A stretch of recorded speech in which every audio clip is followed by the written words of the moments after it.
सभी बहनों को राम राम। गुरु ब्रह्मा गुरु विष्णु गुरुदेव महेश्वर गुरु साक्षात परब्रह्म तस्मै श्री गुरुवे नमः। तस्मै श्री गुरुवे नमः। प्रथम गुरु वंदना करो फिर मनाऊं गणेश सिमरु माता शारदा मेरे कंठ करो परवेश। नमो दिव्य जगन माते शिवाय संततम नमः। बोल श्री सदगुरु भगवान की जय, श्री गणेश भगवान की जय हो। सभी बहनों को मीठी मीठी राम राम। अब धर्मराज ने सावित्री को सारे नरक कुंडों के बारे में बताया। 28 नरक बताए हैं। उस 28 नरक के कुंड 10 लाख कुंड बताए हैं। तो उनका नाम तो मैं थोड़े से कुंडों का नाम मैं पढ़ रही हूँ बहनों आपके सामने। तो लोह कुंड, चरम कुंड, तप्त सूरा कुंड, तीक्ष्ण कंठक कुंड, विष विस्तारक विष कुंड, तेल प्रत्यप्त कुंड, दुर्वय कुंत कुंड, कृमि कुंड, पयु कुंड, दुरंतक सर्प कुंड, मशक कुंड, दंस कुंड, भयंकर गरल कुंड, सुवर्ते।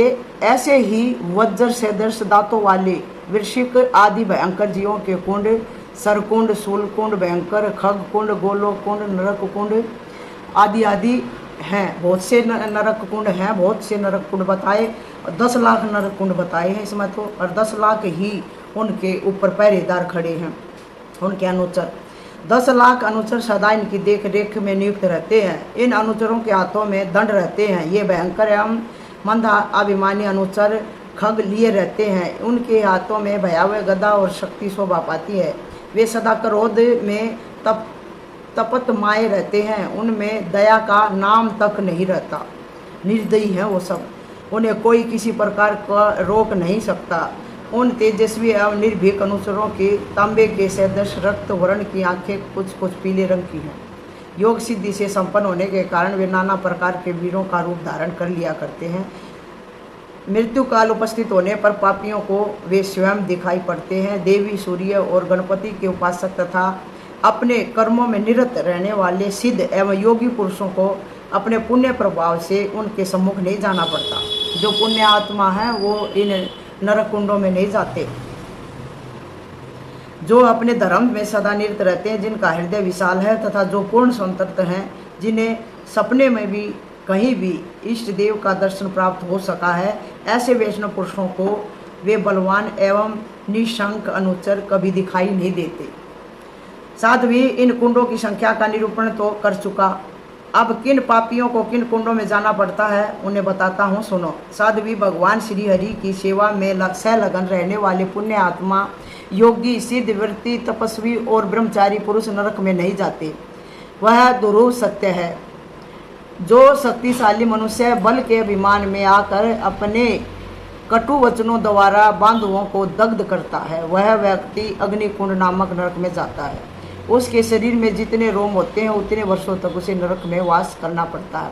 फिर वह 3 बार पशु योनि में जन्म पाता है। जो मूर्ख मानव घर पर आए हुए भूखे और प्यासे दुखी ब्राह्मण को भोजन नहीं देता, वह तप्त कुंड नामक नरक में जाता है। दुखप्रद नरक में वास करने के पश्चात 7 जन्मों तक वह पक्षी होता है।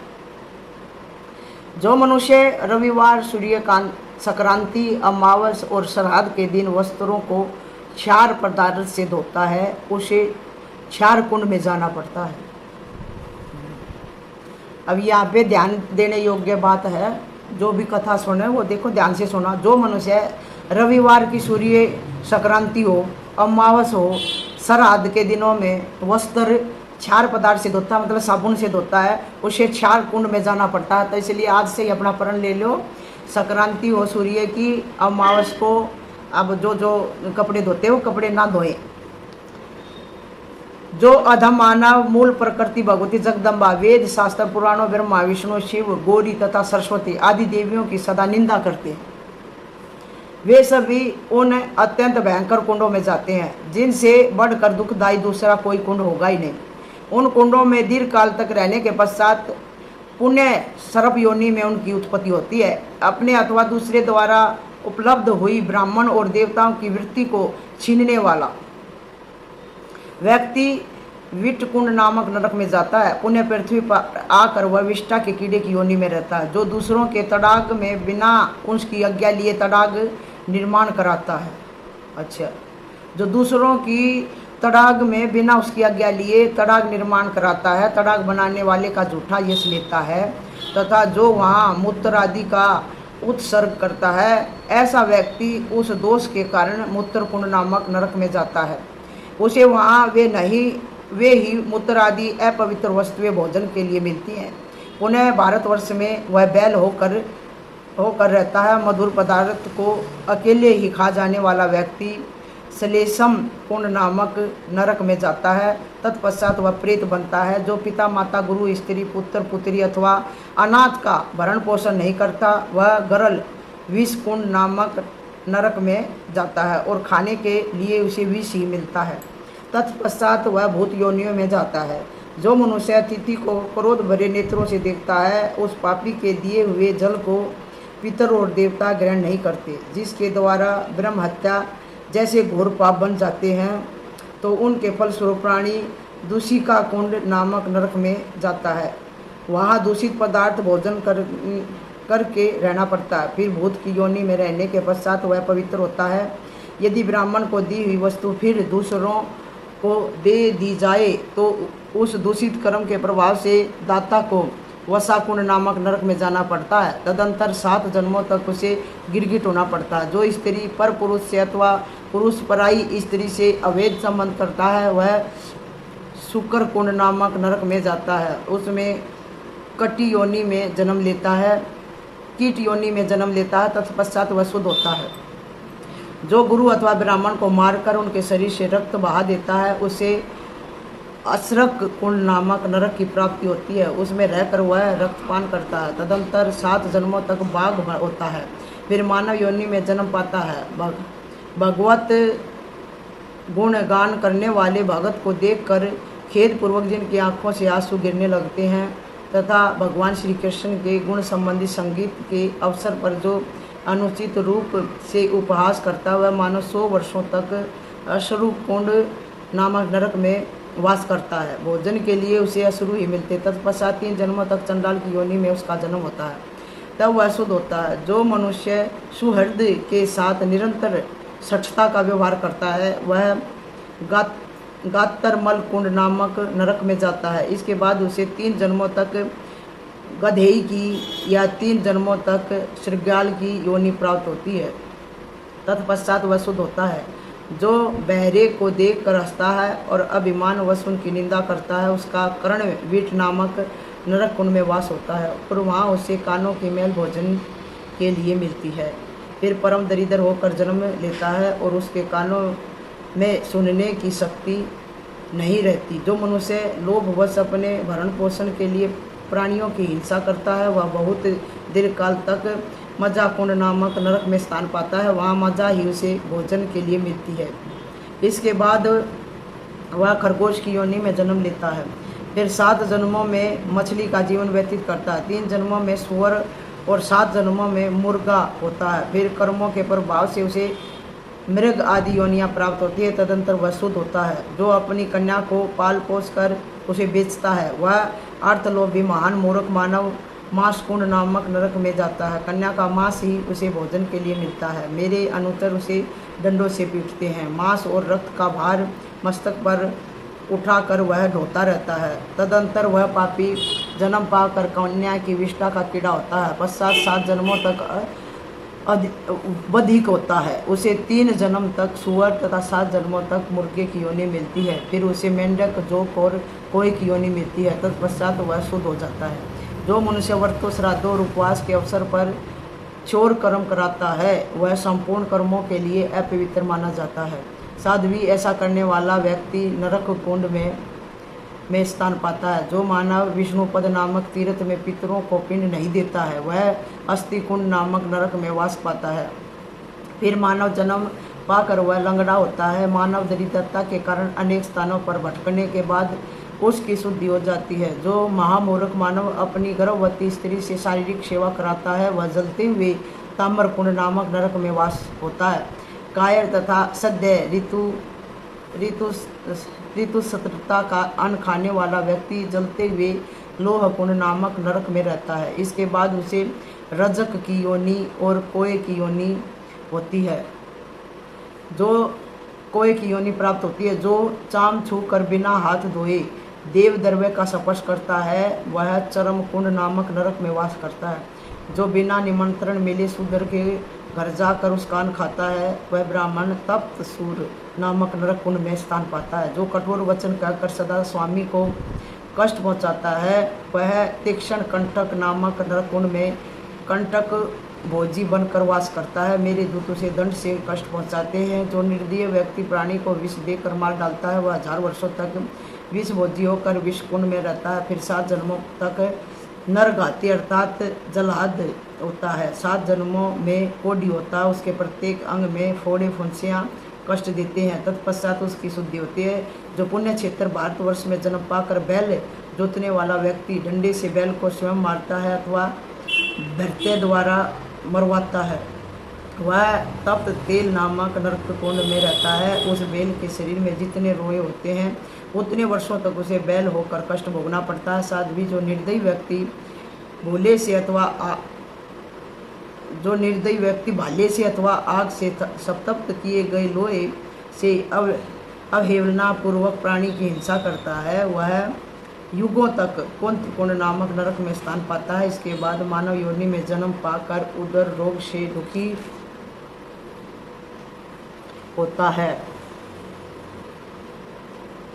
साध्वी जो ब्राह्मण तथा देवताओं के धान्य आदि से संपन्न खेती तांबूल आसन एवं सैया का अपहरण करता है वह पापी मानव चरम कुंड नामक नरक में जाता है। चक्कर एवं द्रव्य हरने वाला पापी व्यक्ति चक्र कुंड नामक नरक में वास करता है। उसे डंडों की मार सहनी पड़ती है। गौ और ब्राह्मणों के प्रति क्रूर दृष्टि रखने वाले मानव दीर्घ काल तक वक्र कुंड नामक नरक में रहता है। तत्पश्चात 7 जन्मों तक टेढ़े शरीर वाला तथा अंगहीन मनुष्य बनता है। दरिद्रता उसे घेरे रहती है। घृत तथा तेल का अपहरण करने वाला पातकी ज्वाला कुंड अथवा भस्म कुंड नामक नरक का अधिकारी होता है। जो मानव सुगंधित तेल आंवला तथा अन्य भी किसी उत्तम गंध वाले द्रव्य का अपहरण करता है वह दग्ध कुंड संज्ञक नरक में रहकर रात दिन जलता है। साध्वी जो बलवान व्यक्ति किसी दूसरे की पैतृक भूमि को छल बल से अथवा उसे मार कर छीन लेता है उसे तप्त सूची नामक नरक कुंड में स्थान मिलता है। दिन रात उसका शरीर जलता है। वह नरक ऐसा है मानो सप्तप्त तेल का कढ़ाया हो। उसी में जीव निरंतर जलता रहता है। जलते रहने पर भी प्राणी का वह यातना शरीर नष्ट नहीं होता। इसके बाद वह विष्ठा का कीड़ा होता है। फिर भूमिहीन एवं दरिद्र मानव होता है। साध्वी जो भगवान श्री कृष्ण और उनकी प्रतिमा में अन्य देवताओं तथा उनके विग्रहों में शिव तथा शिवलिंग में सूर्य तथा सूर्य कांतमणि में गणेश और उनकी प्रतिमा में सर्वत्र भेद बुद्धि करता है उसे अतिदेशिक ब्रह्म हत्या लगती है। अतिदेशिक ब्रह्म हत्या लगती है अर्थात शास्त्र की आज्ञा के अनुसार इसे ब्रह्म हत्या लगती है। जो अपने गुरु इष्टदेव और जन्मदाता माता में भेद बुद्धि करता है उसे ब्रह्म हत्या लगती है। जो विष्णु भक्तों में तथा अन्य देव भक्तों ब्राह्मणों में एवं ब्राह्मण पितरों में भेद बुद्धि करता है उसे ब्रह्म हत्या लगती है। ब्राह्मणों का चरणोदक और शालिग्राम का जल एक समान पवित्र है। जो इनमें भेद मानता है उसे ब्रह्म हत्या लगती है। भगवान शिव के निवेद और श्री हरि के निवेद में भेद बुद्धि रखने वाले को ब्रह्म हत्या लगती है। परिपूर्णतम भगवान श्री कृष्ण सर्वेश्वर हैं। ये संपूर्ण कारणों के कारण हैं। इन सर्व अंतर्यामी आदि पुरुष की सभी उपासना करते हैं। इनके अनेक रूप माया में है। वस्तुतः ये एक निर्गुण ब्रह्म है। जो भगवान शंकर के साथ इनकी भेद कल्पना करता है वह अतिदेशिक ब्रह्म हत्या का अधिकारी माना जाता है। जो मानव भगवती के भगत तथा उनके शास्त्र के प्रति द्वेष बुद्धि रखता है उसे ब्रह्म हत्या लगती है। वेद में कहे हुए देवताओं और पितरों के पूजन का परित्याग करके जो निषिद्ध कर्म करता है वह ब्रह्म हत्या को प्राप्त करता है। जो भगवान ऋषिकेश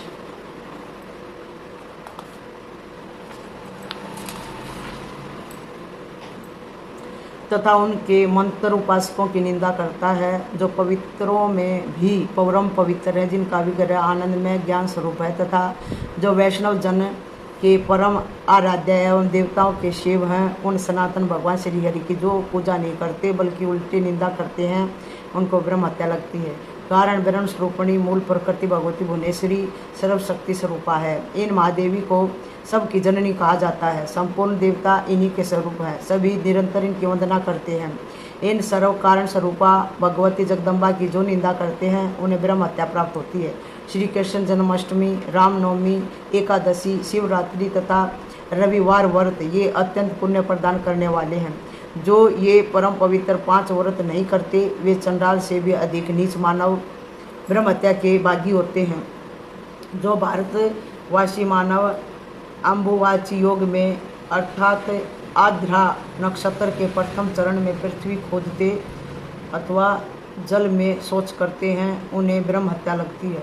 जो समर्थ होकर भी गुरु माता, भाई, साध्वी, स्त्री, पुत्र तथा अनिध्याय पुत्री का भरण पोषण नहीं करता वह ब्रह्म हत्या का अधिकारी होता है। जो भगवान श्री हरि के भक्ति से वंचित हैं उसे ब्रह्म हत्या लगती है। निरंतर भगवान श्री हरि को भोग लगाकर भोजन नहीं करने वाला और भगवान विष्णु तथा पुण्यमय पार्थिवेश्वर की उपासना से विमुख रहने वाला ब्रह्म हत्यारा कहा जाता है।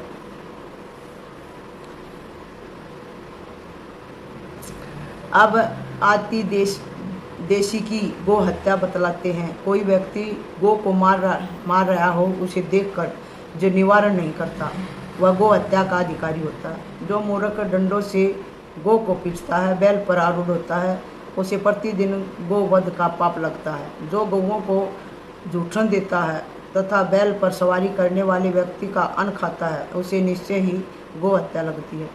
जो पैर से अग्नि का स्पर्श और गो पर चरण प्रहार करता है तथा स्नान करके बिना पैर धोए देव मंदिर में जाता है उसे गोवध का पाप लगता है। जो ब्राह्मण कायर पुरुष का तथा योनि जीवी व्यक्ति का अन्न खाता है और संध्या नहीं करता उसे गो हत्या लगती है। जो स्त्री अपने स्वामी अथवा देवता में भेद बुद्धि करती है तथा कठोर वचनों से पति के हृदय पर आघात पहुंचाती है उसे निश्चय ही गो हत्या लगती है। जो गौओं के जाने के मार्ग को तथा तड़ाग एवं दुर्ग को जोत कर उसमें धान बोता है वह गो हत्या के पाप का भागी होता है। राजकीय उपद्रव और देवी प्रकोप के अवसर पर जो स्वामी यत्न पूर्वक गो की रक्षा नहीं करता वह बल्कि उसे उल्टे दुख देता है, उस मूढ़ मानव को गो हत्या अवश्य लगती है। जो अतिथियों के लिए सदा नहीं ही क्रिया करता, झूठ बोलता और दूसरों को ठगता तथा देवता और गुरु से द्वेष करता उसे गो हत्या का पाप लगता है। जो देव प्रतिमा, गुरु और ब्राह्मण को देखकर संदेह उत्पन्न करके उन्हें प्रणाम नहीं करता है उसे गो हत्या अवश्य लगती है। जो ब्राह्मण प्रणाम करने वाले व्यक्ति को क्रोध में आकर आशीर्वाद नहीं देता तथा विद्यार्थियों को विद्या नहीं पढ़ाता उसे गो हत्या लगती है। गुरु पत्नी, राजपत्नी, सहपत्नी, माता, पुत्री, पुत्र वधू, सास, गर्भवती, कोई स्त्री, भातरी कन्या, पतिव्रता, सहोदर, भाई की पत्नी, भाभी, बहन, फुआ, बहन की सास, शिष्या, शिष्य पत्नी, भांजे की स्त्री, भाई के पुत्र की पत्नी, इन सब को ब्रह्मा जी ने अगम्य बतलाया है। जो पुरुष काम भाव से इन पर दृष्टिपात करता है उसे अधम मानव कहा जाता है। वेदों में उसे मातृगामी कहा गया है। उसे ब्रह्म हत्या का पाप प्राप्त होता है। किसी भी सत्कर्म में उसे नहीं लिया जा सकता। वह महापापी अत्यंत दुष्कर कुंभिपाक नामक नरक में जाता है। भद्रे, मैंने नरकों में जाने वाले लोगों के कुछ लक्षण बतला दिए। इन नरक कुंडों में के अतिरिक्त नरकों में जो जाते हैं उनका प्रसंग कहता हूँ, सुनो। साध्वी जो द्विज पुंसचली का अन्न खाता तथा उसके साथ गमन करता है, पतिव्रते मरने के पश्चात वह कालसूत्र नामक अत्यंत दुर्ग नरक में जाते, इसके बाद रोगी होता है। एक पति की सेवा करने वाली स्त्री पतिव्रता कहलाती है। 2 से प्रेम करने वाली को कुलटा कहते हैं। 3 से संबंध रखने वाली को दर्शनी कहते हैं। 4 के पास जाने वाली पुंसचली मानी जाती है। 5 के साथ गमन करने वाली स्त्री की को वैश्या संज्ञा दी गई है। 6 पति करने वाली पुंगी कहलाती है। इससे अधिक 7, 8 तथा चाहे कितने पुरुषों के साथ जाने वाली स्त्री को महावेश्या कहते हैं। जो द्विज, उल्टा, दर्शनी, पुंसली, पुंगी वेश्या अथवा महावेश्या के साथ गमन करता है वह मत्स्य योद नामक नरक में जाता है। वह निश्चित ही कुलटागामी 100 वर्षों तक, दर्शनीगामी 400 वर्षों तक, पुंसलीगामी 600 वर्षों तक, वैश्यागामी 800 वर्षों तक, पुंगीगामी 1000 वर्षों तक, तब महावैश्यागामी का मुख मानव इससे 10 गुणे वर्षों तक इस मत्स्योद नरक में वास करता है। यमदूत उस पर प्रहार करते हैं। फिर उल्टागामी तितर, दृष्टागामी कौवा, पुंसलीगामी कोयल, वेश्यागामी सरगाल, पुंगीगामी सुअर तथा महावेश्यागामी शेमल का वृक्ष होकर 7 जन्मों तक पाप का फल भोगते हैं। जो ज्ञानहीन मानव सूर्य ग्रहण अथवा चंद्र ग्रहण के समय भोजन करता है वह अरुणतद नामक नरक में जाता है।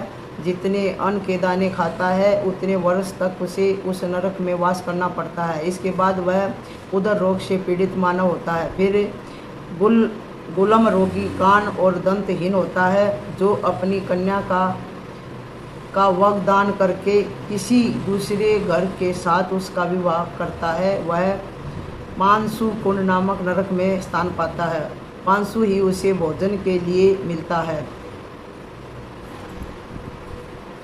साध्वी उससे द्रव्य लेने वाला व्यक्ति पांसु वेस्ट नामक नरक में निवास करता है। शयन करने के लिए उसे बाणों की शैया मिलती है। मेरे दूतों की मार भी खानी पड़ती है। जो कुतरक द्वारा ब्राह्मण को चुप करा देता है तथा उसके भय से ब्राह्मण कांपता है वह व्यक्ति परकंपन नामक नरक में वास करता है। जो स्त्री क्रोध भरे मुख से रोषपूर्वक अपने पति को देखती तथा कटु वचन कहती है वह उल्कामुख नामक नरक में जाती है। मेरे दूत दंडों से उसके मस्तक पर प्रहार करते हैं।